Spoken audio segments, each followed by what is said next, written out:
देखिए, बजट से आदमी को तो बहुत सारे उम्मीदें रहती है।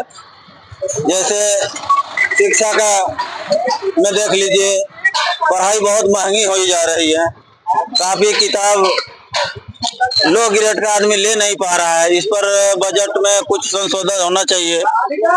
गांव का काम भी होना चाहिए, लेकिन इस सब पर ध्यान देते हुए शिक्षा मंत्री या टीचर हो गया या स्वास्थ्य विभाग में हो गया, इस सब चीज का इतना महंगाई हो रहा है कि आम आदमी कुछ नहीं कर पा रहा है।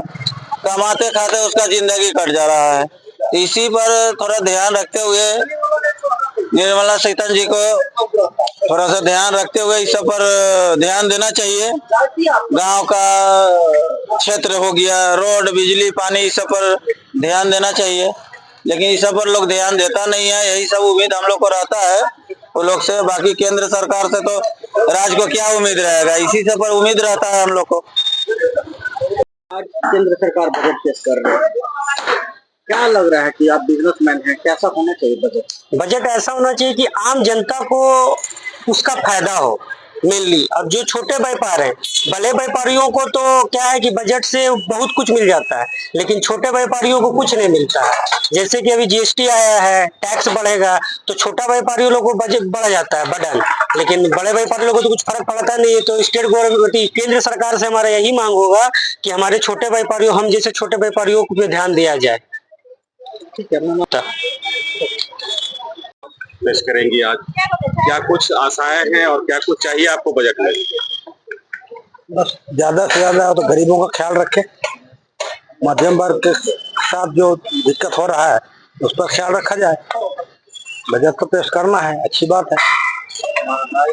किसान लगातार आंदोलन कर रहे हैं कृषि क्षेत्र में विकास की संभावनाओं को लेकर। सरकार पर आरोप है कि किसानों को जो है नजरअंदाज किया जा रहा है, कृषि क्षेत्र को नजरअंदाज किया जा रहा है। सही बात है, बिल्कुल नजरअंदाज तो किया जा रहा है, उसका ख्याल रखा जाए। झारखंड को लेकर क्या मतलब उम्मीद रखे हुए हैं केंद्र सरकार से बजट में? बहुत उम्मीद लगा के रखा है कि आपको इस बार अगर केंद्र सरकार अगर झारखंड को अहमियत दे, इसका ध्यान रखे, तो गरीबों का हक में फायदा होगा। अच्छी बात है। और शिक्षा को विकास का आधार माना गया है, पहली सीढ़ी माना गया है। तो शिक्षा के क्षेत्र में बजट में क्या प्रावधान होना चाहिए, आपकी क्या मतलब अपेक्षाएं इसमें? शिक्षा में गरीबों को बढ़िया से बढ़िया माने की सुविधा मिलनी चाहिए और उनका ख्याल रखा जाना चाहिए, और टीचर वगैरह जो भी है उनको अप टू डेट किया जाए, डेट बाय डेट। मतलब स्कूलों में जो टीचरों की कमी है उस कमी को पूरा किया, उस कमी को में बहाली किया जाए। बच्चों की संख्या ज्यादा और टीचर की संख्या बहुत कम है।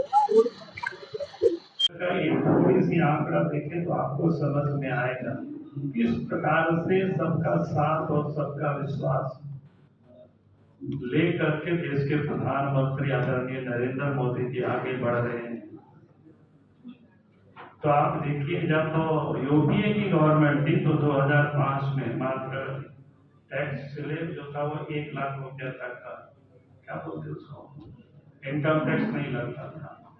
12 में उसको मुश्किल से 2 लाख उन्होंने बढ़ाया, 1 से 2 किया, वो भी कितना 7 साल के बाद मात्र 2 लाख की। फिर 14 में 2.5 लाख आया, और 14 में बाद में तो देश के प्रधानमंत्री नरेंद्र मोदी जी बने, तो इसको 19 में सीधे 5 लाख हुआ, और 22 में 7 लाख और 12 लाख। यानी इससे जो नौकरी पेशा करने वाले लोग भी, जो सामान्य जो कैटेगरी थी जिसको बोलते हैं वो, इनको तो बहुत ही बड़ा राहत मिला, और साथ ही जो छोटे छोटे जो उद्यमी है उनको भी इससे बहुत बड़ी फायदा मिला। तो मैं कह सकता हूं कि देश के प्रधानमंत्री आदरणीय नरेंद्र मोदी जी जो कहते हैं कि भाई सबका साथ, सबका विकास और सबका विश्वास और सबका प्रयास से देश को हमें आगे ले जाना है, तो वास्तव में इस बजट में उसको इन्होंने चरितार्थ किया, दिखाया कि भाई वास्तव में देश के प्रधानमंत्री जी, तो देश के वित्त मंत्री जी जो बजट पढ़ रही थी, बजट जो सुना रही थी हम सबको, तो मैं कह सकता हूँ सबको साथ लेने का, सबको विश्वास में लेने का काम देश के प्रधानमंत्री आदरणीय नरेंद्र मोदी जी के नेतृत्व में आज के बजट में श्रीमती सीतारमण जी ने प्रस्तुत किया है। मैं कहूँगा कि यह ऐतिहासिक है और ये देश को जो विकसित भारत बनाने की दिशा में एक बढ़कर कदम है। बहुत बहुत धन्यवाद। ये लोक लुभावन है, चुनावी लोक लुभावन।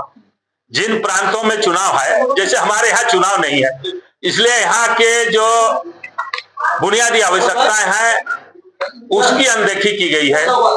बिहार में चुनाव है, इसलिए बिहार को फोकस किया गया है। आज हमारी गठबंधन की सरकार माननीय हेमंत सोरेन के नेतृत्व में कई बार हमारे माननीय वित्त मंत्री ने भी जो हमारा रॉयल्टी का बकाया है 136, तो उसके लिए बजट में किसी तरह का कोई प्रावधान नहीं है। और भी बहुत सारी यहाँ की योजनाएं हैं। यहाँ पर आज सारा चीज आप देखेंगे कि दूसरे प्रांत में जो फसलें उपजाई जाती है,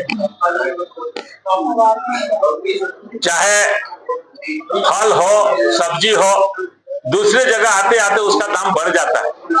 लेकिन हमारे यहाँ का कोयला का रॉयल्टी या कोयला का जो दाम आज जो यहाँ है और दूसरी जगह जाइएगा तो वही दाम मिलेगा। उसके लिए किसी तरह का मतलब कोई मूल्य में वृद्धि नहीं होती है। हमारे यहाँ झारखंड में ये नया स्टेट है, इस पर विशेष ध्यान देने की जरूरत है, स्पेशल पैकेज की जरूरत है, ताकि यहाँ द्रुत गति से इस ट्राइबल बेल्ट में विकास का काम हो सके। लेकिन इस पर केंद्र सरकार का कोई ध्यान नहीं है। उनका ध्यान सिर्फ और सिर्फ जिन राज्यों में चुनाव है वहीं पर वो अपना ध्यान दे करके पैकेज देने का काम करती है। जब आप रोजगार का सृजन नहीं करेंगे तो कहां से पैसा लोगों के पास आएगा और टैक्स देंगे। तो इसलिए ये सब जो है केंद्र सरकार को ऐसी प्रावधान बजट में करना चाहिए कि जिससे रोजगार का सृजन हो, बेरोजगारी दूर हो, महंगाई कमे। महंगाई कैसे कम हो इस पर तो कभी कोई कहीं किसी तरह की कोई चर्चा होती नहीं है। इसलिए ये बजट जो है पूरी तरह से चुनावी बजट है।